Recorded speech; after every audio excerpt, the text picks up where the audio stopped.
Olá.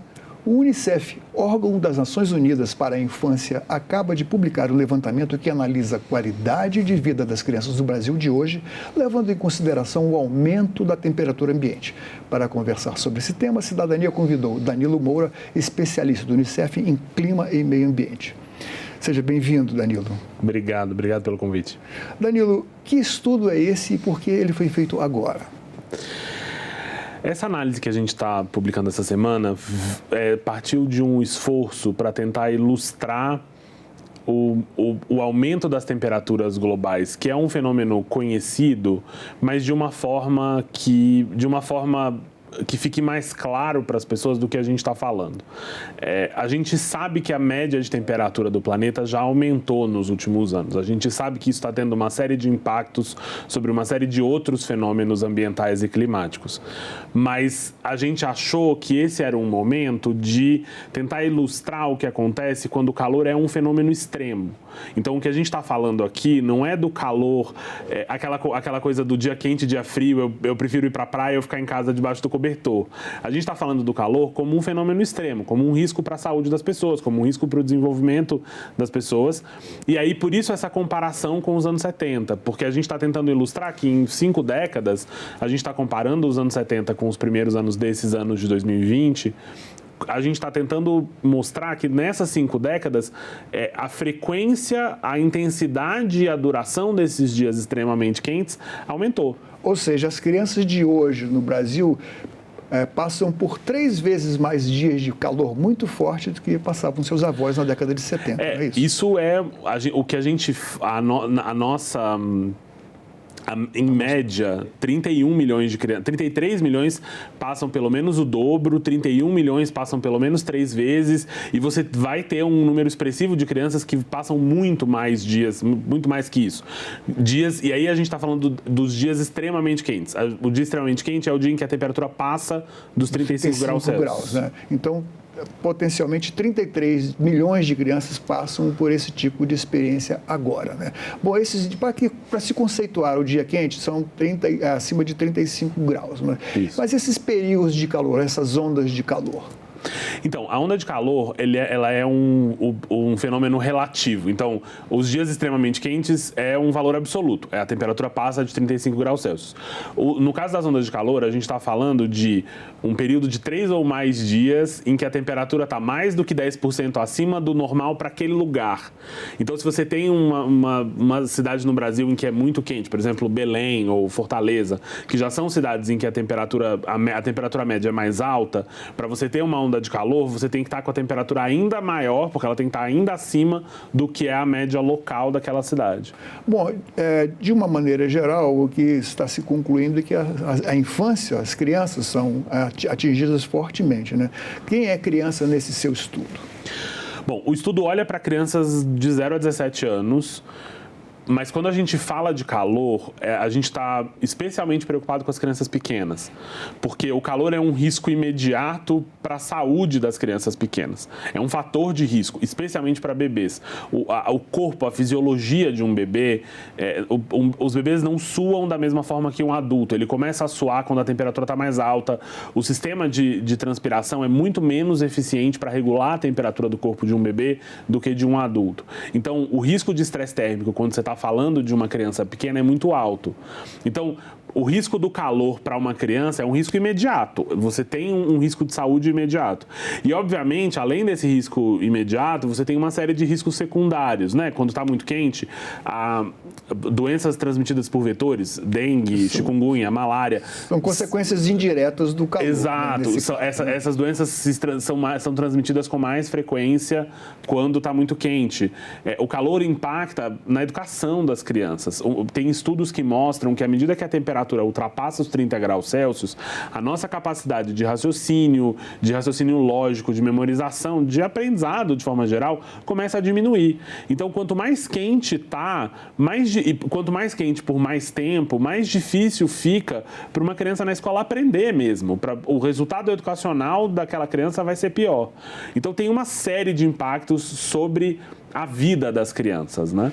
Mas esses dias de calor extremo na década de 20, se comparados com os da década de 70 do século passado, né, que é a década dos avós, vamos dizer assim, conceituados, você fez um estudo e diz assim, olha, as crianças de hoje passam o dobro ou triplo de dias quentes, extremamente quentes, que seus avós. Esses dias aumentaram, né, exponencialmente. Quantos dias eram os dias extremamente... Quantos dos 365 dias do ano, na década de 70 eram 4,9, era menos que 5 dias por ano, né? E agora na década de 20... Então, 26, mas essa é a média nacional, né? Então, a média nacional quintuplicou, passou de um pouco de 5 para quase 27.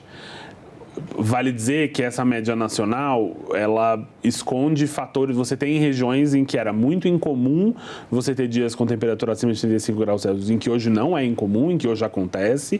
E em regiões em que já era comum, a frequência também aumentou, né? Então, quando você olha para a média nacional, aumentou de algo como 5 dias por ano, em média nos anos 70, para nos primeiros 5 anos dessa década, a gente está falando de quase um mês por ano com a temperatura acima de 35 graus Celsius. Bom, o que o poder público, ao longo desses 50 anos, foi capaz de equipar, de prever, em termos de cuidar desse tipo de mudança? Porque dos anos 70, as mudanças climáticas ainda eram uma abstração, eram uma coisa de teoria, e hoje a gente está tendo que conviver, já visto os incêndios e as queimadas, a fumaça nas cidades, com uma realidade completamente diferente. O que mudou no poder público? Não o suficiente. Bom, né? A gente sabe que, em função das cheias de 2011 em Petrópolis, ali no estado do Rio, o governo federal de então estabeleceu um protocolo nacional para a proteção da infância e das pessoas vulneráveis, idosos inclusive, né? Mas isso saiu do papel ou não? O que acontece é o seguinte, o Protocolo Nacional de Atenção a Crianças e Adolescentes em Situação de Desastre foi desenvolvido, pensado para... você fez um protocolo nacional, mas que ele só funciona se ele descer. É como se fosse um remédio genérico. Né? Exato. As respostas imediatas às crises não vão vir, não vem do governo federal, né? Assim, quer dizer, o governo federal, quando tem uma queimada, o governo federal tem a função de combater a queimada. Mas quando você está falando de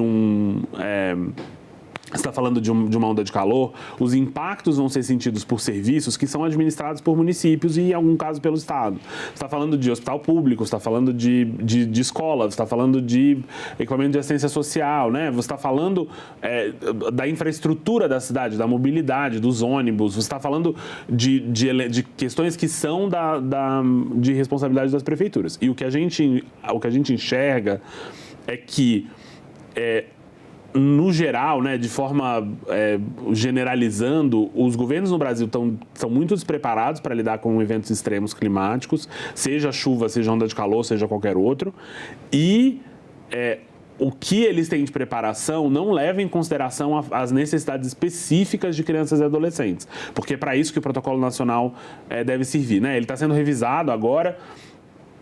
A gente espera que uma nova versão esteja disponível para as administrações de prefeitos e prefeitas que assumem no começo do ano que vem, mas, de toda forma, a responsabilidade por olhar para as necessidades e as vulnerabilidades específicas de crianças e adolescentes tem que estar incorporados nos planejamentos dos municípios. E não só isso, e acho que esse é o ponto desse estudo de comparar os anos 70 com os anos 2020, você precisa que as tuas políticas de preparação e de resposta estejam preparadas para o novo clima. A gente fala de mudança do clima, o clima já mudou. É isso que o estudo está mostrando, né? Esse estudo é uma forma de ilustrar o que a gente já sabe, o que a ciência já está dizendo para a gente há algum tempo. Nós já estamos vivendo em um planeta que tem um clima diferente do clima como ele era há 50 anos atrás e há 100 anos atrás, na verdade, como ele era em todo o período em que a civilização humana se desenvolveu. O ser humano nunca teve que lidar com um planeta tão quente quanto o planeta está hoje.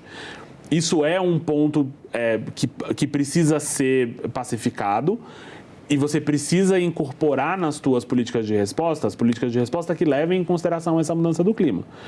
E só porque se eu não disser isso, eu vou estar sendo irresponsável, mudança do clima que é causada pela ação humana, né? Mudança do clima que é causada pelo fato de que a gente passou os últimos 200 anos queimando combustível fóssil e destruindo floresta.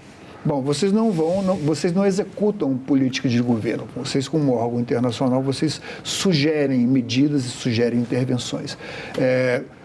Tomando como base esse protocolo da década do ano de 2012, 2013, que sugestões estão sendo encaminhadas por vocês? Bom, algumas coisas e aí eu estou falando especificamente das coisas relacionadas para lidar com calor extremo, né? Uma coisa que você precisa fazer você precisa comunicar melhor para as pessoas, para as comunidades, para os serviços públicos, para reconhecer os sinais de estresse térmico. As pessoas precisam saber olhar para uma pessoa, olhar para uma criança e saber que essa criança está sofrendo fisicamente com o calor. As pessoas não sabem fazer isso. A gente trata o calor de uma forma... A gente tem uma dificuldade de enxergar o calor como um evento extremo que ele como são as chuvas, como são as secas. Uma segunda coisa você precisa preparar os teus serviços para responder a esse calor extremo. Então, uma coisa que acontece muito comum no Brasil, se você vai para uma sala de espera de um hospital público ou mesmo para o espaço de espera de um posto de saúde, de uma UBS, o que você vai encontrar é um espaço que às vezes é mais quente do que do lado de fora. E se a pessoa já está com problema de saúde, se a pessoa já está passando mal por conta do calor, você coloca ela para esperar atendimento médico num espaço ainda mais quente, você só está compondo, você está piorando a situação. Da mesma forma, você precisa pensar... E assim, esses planos de adaptação precisam ser amplos, eles precisam pensar em muitos temas. Você precisa pensar pedagogicamente como é que você lida com o recreio e a educação física das crianças na escola. Você precisa pensar, no caso de crianças muito pequenas, que às vezes que precisam de uma certa orientação para tomarem a quantidade de água que tem que tomar. Você precisa pensar como é que você muda a rotina escolar para as crianças terem mais intervalos para tomar água. Sabe assim, são coisas que parecem pequenas, que parecem detalhe, mas o conjunto desses detalhes é o que significa você responder a uma onda de calor. Nós recentemente tivemos agora em Brasília e em outras cidades também aulas suspensas para as crianças também, né, principalmente em função da fumaça das queimadas. Existe e isso foi, digamos assim, não havia um índice de tolerância a partir do qual foi estabelecido assim, grosso modo, e por conveniência e foi muito oportuno. Vocês conseguem estabelecer limites, digamos, de umidade, de secura, de incidência de luz solar excessiva, de infravermelho, etc. Vocês têm isso listado de forma a recomendar num catálogo esse tipo de providência? Existem alguns padrões internacionais que são reconhecidos, por exemplo, em caso de poluição do ar, a Organização Mundial de Saúde tem uma série de recomendações de níveis de material particulado no ar que você precisa levar em consideração. Existem, obviamente, linhas de preocupação em relação também à temperatura, umidade, etc. Uma coisa que é importante a gente entender é que você nunca vai ter uma linha dura que te diz assim, olha, passou disso aqui, você tem que fechar a escola, por exemplo. Primeiro porque, pra gente do Unicef, você não devia ter que fechar a escola nunca. Você devia ser capaz de encontrar formas de não precisar fechar a escola. E segundo, porque você precisa, no caso, você precisa pensar uma mesma temperatura, o mesmo nível de umidade podem causar muito desconforto ou menos desconforto, dependendo de quanto de área verde você tem, dependendo de qual é a tua capacidade, qual é a arquitetura do prédio de que você está falando, o quanto que está circulando o ar lá dentro. Faz muita diferença se você está numa cidade em que você tem aquelas ilhas de calor, né? Aqueles espaços dentro da cidade em que só tem asfalto, concreto, cimento e vidro, em que não tem nada verde, não tem terra, não tem água, não tem nada que diminui a temperatura, que esvazia o calor, que circula o ar. faz muita diferença onde você está e como você lida com isso. E esse é o outro ponto. A gente estava falando sobre o protocolo para resposta à emergência, mas tem uma necessidade de adaptação de longo prazo que também precisa ser feita. Como funciona isso nos outros países onde o fundo está presente? De novo, depende muito. O Unicef atua em muitos países. A gente está presente nos 190 países que são parte das Nações Unidas. Em muitos países ricos a gente não tem atuação programática, né? A gente atua nos países mais pobres. Mas, de novo, a forma como esse fenômeno impacta cada país é muito diferente, né? Assim, se você está falando de escolas nos países do norte da África, por exemplo, os países do norte da África têm uma tradição arquitetônica, inclusive, para lidar com calor, porque os países que estão no Sahel, que lidam com o Saara, eles têm uma... Se você visita os espaços de lá, eles sabem construir coisas em que dentro do prédio a temperatura é muito menor do que do lado de fora. Então, cada país precisa encontrar as respostas para o seu problema específico. Mas não há replicabilidade em experiências que vocês tenham, alguma experiência na África ou na Ásia, por exemplo? Claro que sim, claro. Que possa ser replicado aqui. Tem coisas muito interessantes que faz sentido trazer para o Brasil. O Unicef apoia, por exemplo, em muitos países, uma das questões que acontece quando está muito quente é que você coloca muita pressão sobre os sistemas de distribuição de água e de energia, né? A chance de você ter uma falha em um desses dois sistemas é muito grande. E no caso do Brasil, o calor, às vezes, em muitos casos, vem associado à seca, que é o que a gente está vendo agora, e aí isso coloca uma pressão enorme sobre o nosso sistema elétrico, é um sistema baseado em água também, né? Então, todo o ciclo aí fica prejudicado. O que a gente faz em muitos países como é que você garante o acesso à água para comunidades distantes, por exemplo, de uma forma que essas comunidades não dependam de diesel, não dependam de combustíveis fósseis, que o sistema de bombeamento da água que sai do poço venha por energia solar, porque aí, mesmo que essa comunidade fique isolada, mesmo que essa comunidade esteja sofrendo com outros impactos de catástrofes ambientais, você tem uma ferramenta para garantir o acesso à água que independe de outras coisas que são difíceis de conseguir nesses momentos de crise. O Unicef tem apoiado uma série de ideias, inclusive aqui no Brasil a gente começou a fazer isso, de como é que você pensa escolas baseadas na natureza, escolas que são onde as crianças têm acesso à área verde, têm acesso à sombra, têm contato com a natureza, têm contato com a terra, têm contato com o animal, tem um distanciamento desse padrão de que o pátio da escola é feito de cimento e de que é uma coisa um pouco...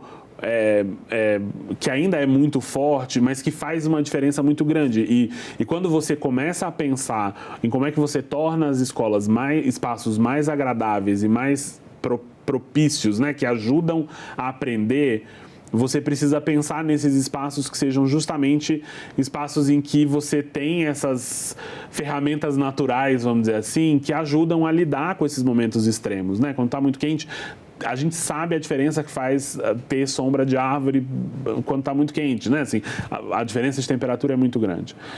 Do ponto de vista da prevenção da saúde das crianças, o que você acha mais urgente que seja feito, que você possa fazer no máximo no sentido de prevenir que eventualmente uma onda de calor excessivo ou mesmo a disseminação de doenças que, por exemplo, a dengue no Rio Grande do Sul, que não era comum e agora já é. O que pode ser feito se vocês encaminham já sugestões nesse sentido?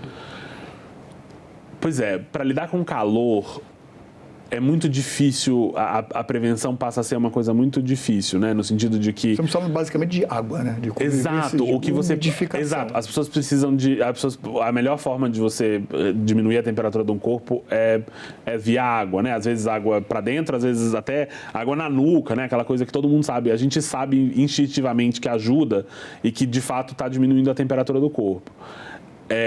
Nenhuma experiência lá da África mas o que eu acho que faz sentido a gente discutir enquanto medida de prevenção é, primeiro, eu já mencionei, né? As pessoas precisam estar mais bem informadas. Segundo, tem uma série de questões relacionadas à forma como o sistema de saúde está preparado para responder a esses eventos que precisam ser pensados, né? Então você precisa que os teus profissionais de saúde também eles saibam reconhecer os sintomas, que os teus equipamentos de saúde estejam preparados.